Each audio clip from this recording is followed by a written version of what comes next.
ये chief justice साहब ने फरमाया ना कि मेरिट्स ऑफ द केस में उन्होंने सरकार को कहा कि आप इस पॉइंट पर असिस्ट करेंगे कि क्या मेरिट्स ऑफ द केस को इस तरह देखा जा सकता था, क्या मेरिट्स ऑफ द केस का इतना जिक्र किया जा सकता था जितना उन्होंने कर दिया है। और साथ ही साथ में उन्होंने ये भी अंदिया दे दिया कि हम इसको टेंटेटिव असेसमेंट पे ही सुनेंगे, हम इसको डीपर एप्रिसिएशन में नहीं सुनेंगे। सो स्ट्रिक्टली स्पीकिंग जो लीगल पॉइंट्स हैं हम उसके ऊपर, चूँकि इसका ट्रायल सब जुडिस है, सरकार ने लंबी तारीख की ट्रायल तो कई मैटर्स में तो चालान ही पेश नहीं हुआ और खान साहब का ट्रायल सब जुडिस है, 2 साल से जमानत नहीं देनी चाहिए जी। अस्सलाम वालेकुम, मतीउल्लाह जान, MJ TV। साबिक वज़ीर आज़म इमरान खान 9 मई के मुकदमात में तकरीबन 2 साल से अब जेल में हैं और एक तवील अरसे के बाद सुप्रीम कोर्ट पहुंचने में कामयाब हुए। इमरान खान अपनी ज़मानत के सिलसिले में 2 समातें हो चुकी हैं। आज भी chief justice Yahya Afridi, justice Shafi Siddiqui और जस्टिस मियां गुल हसन औरंगज़ेब पर मुश्तमिल 3 रुकनी बेंच में जब समाअत हुई तो चीफ जस्टिस याहिया अफरीदी ने आज भी 19 अगस्त की तारीख मुकर्रर कर दी है।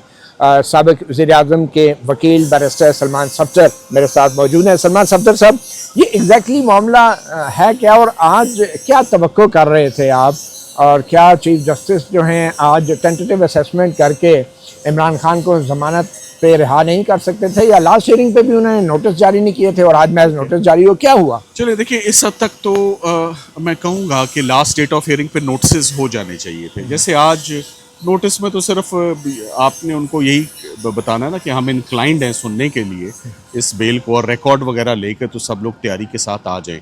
ये exercise last date of hearing पे हो सकती थी मगर नहीं की गई। मैं गैर मौजूद था मगर सलमान अकरम राजा थे, मुकम्मल वो असिस्ट कर सकते थे। सो उसमें हमारी दरख्वास्त भी यही थी कि आप इसमें नोटिस फरमा दें, मगर नोटिस नहीं हुए। मगर फिर भी मैं आपको बताऊँ, कोई गिला नहीं है।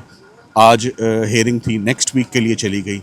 इस्लामाबाद हाई कोर्ट में 6 महीने इमरान खान साहब की ये बेल सुनी जाती रही। 6 महीने बड़ा लंबा अरसा होता है। कौन जज सुनते रहे?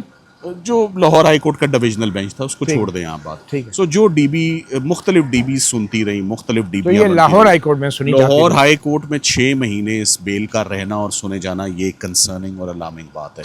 ठीक है। और तो उसके बाद अब आइंदा हफ्ते के लिए जो समाअत हुई उसमें 2 ऐसी ऑब्जर्वेशंस थी जो उन्होंने, एक ऑब्जर्वेशन थी और एक हुक्म था।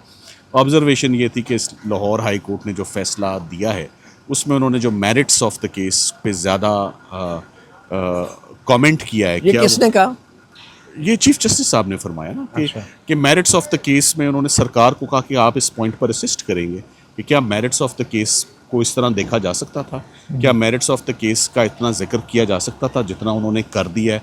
और साथ ही साथ में उन्होंने ये भी अंदिया दे दिया कि हम इसको टेंटेटिव असेसमेंट पे ही सुनेंगे, हम इसको डीपर एप्रिसिएशन में नहीं सुनेंगे। सो स्ट्रिक्टली स्पीकिंग जो लीगल पॉइंट्स हैं हम उसके ऊपर, चूँकि इसका ट्रायल सब जुडिस है, सरकार ने लंबी तारीख की ट्रायल तो कई मैटर्स में तो चालान ही पेश नहीं हुआ और खान साहब का ट्रायल सब जुडिस है, 2 साल से जमानत नहीं देनी चाहिए। जी, इसी बात पर देखें, आपसे सीखते हैं ना मती भाई, अब तो हम कानूनी पहलू और नुक्ते आप हमें देते हैं। मेहरबानी, मैं यही कह रहा हूँ कि आज आर्गूमेंट क्यों नहीं हो सके? क्यों नहीं हो सके? क्योंकि उन्होंने आते साथ ही कहा आज हम सिर्फ नोटिस करेंगे, आज हम बेल नहीं सुनेंगे, बेल हम आइंदा हफ्ते सुनेंगे। और चूंकि रिकॉर्ड नहीं आया तो उन्होंने आते साथ ही सरकार को आप ये बात, अब मैं आपको बता रहा हूँ, बड़ा अजीब लग रहा है मुझे। इमरान खान साहब की केसेस को आप ऑर्डिनरी केसेस समझते हैं? क्या आप समझते हैं उनकी जितनी रिलीफ्स ली गई हैं आज दिन तक, चाहे वो इक्विटल्स हैं, चाहे वो ज़मानतें हैं, प्री या पोस्ट हैं, वो ऑर्डिनरी हालात में ली? गैर मामूली हमें मसाइल का और दुश्वारियों का सामना करना पड़ता है। आसानी से इमरान खान साहब की कोई ना रिलीफ मिलती है ना हेयरिंग मिलती है।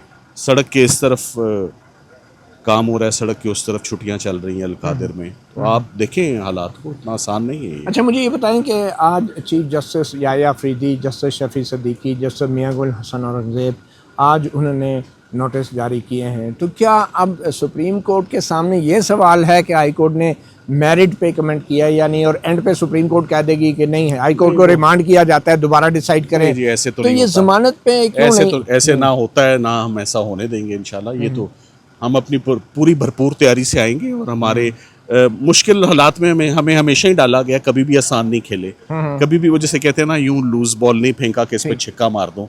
तो जब खेलें टफ हालात में खेलें, तो ये भी एक टफ हालात ही है। अच्छा, ये बताएं ना कि 15 अगस्त बात नहीं होगी, मगर जो सेटल्ड प्रिंसिपल्स है ना फौजदारी के, मैं उन्हीं पर बेल आर्ग्यू करूंगा। अच्छा ये बताएं, करेंगे आप 19 अगस्त को होपफुली, और उस दिन कोई जज ना छुट्टी पे चला जाए या कोई वकील ना हो, आपको पता होता है बेहतर, you know लेकिन better। मुझे ये बताएं कि ये जो मैरिट्स के ऊपर केस के अलावा आपका केस तो मजबूत है, मगर 2 साल में पहले इमरान खान जब ज़मानत के लिए आए थे तो आपको याद है कि जब सुप्रीम कोर्ट ने 15 अगस्त की एक डेडलाइन भी मुकर्रर कर रखी थी कि तमाम ट्रायल मुकम्मल किए जाएं, ठीक है।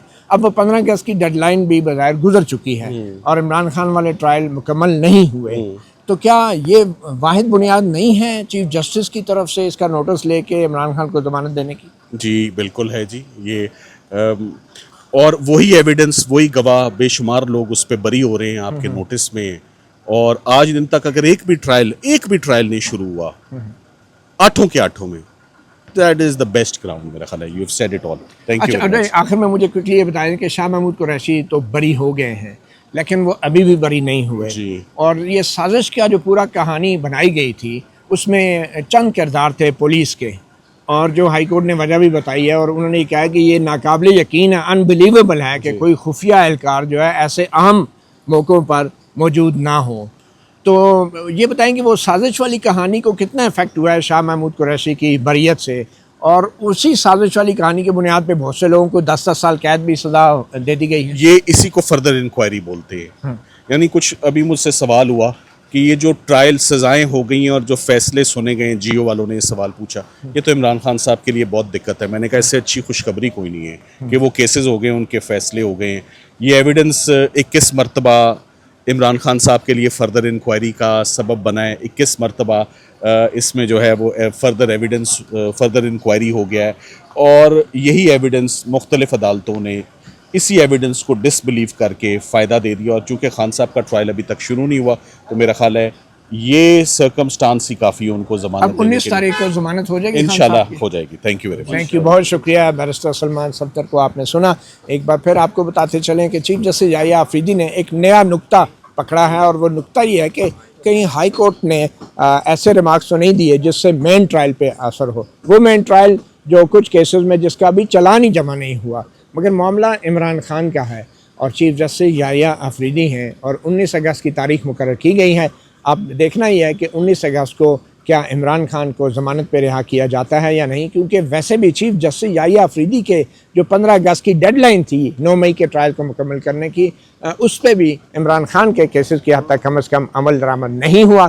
तो अब 19 अगस्त को सुप्रीम कोर्ट क्या करेगी, चीफ जस्टिस क्या करेंगे, और फिर प्रोसिक्यूशन या इस्तगासा या सरकार क्या मौक़िफ़ अपनाएगी इमरान खान को ज़मानत पे रिहाई के ख़िलाफ़। और अगर इमरान खान इन 8 केसेस में रिहा हो भी जाते हैं, ज़मानत पे रिहा हो भी जाते हैं, तो फिर क्या इमरान खान बाकी मुकदमात में भी उनकी सुनवाई होगी, और क्या उनकी जो सज़ा मुअत्तली है 190 मिलियन पाउंड में, उनकी दरख्वास्त भी इस्लामाबाद हाई कोर्ट में टेकअप होगी, सुनी जाएगी।